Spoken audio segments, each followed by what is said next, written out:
तो तुम्हारे और कितने बच्चे हैं? हाँ, बताओ मुझे।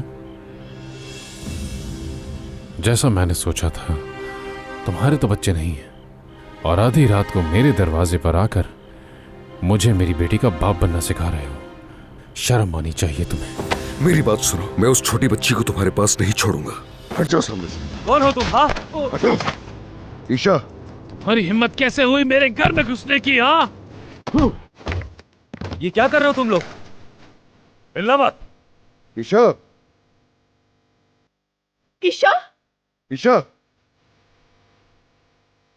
तुम दूर हो जाओ वरना तुम भी मार खाओगे। ईशा,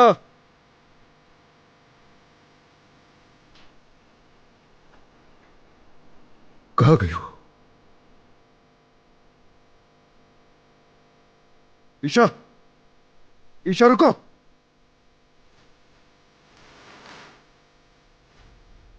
ईशा,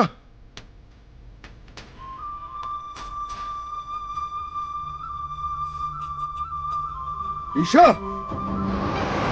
ईशा। ईशा।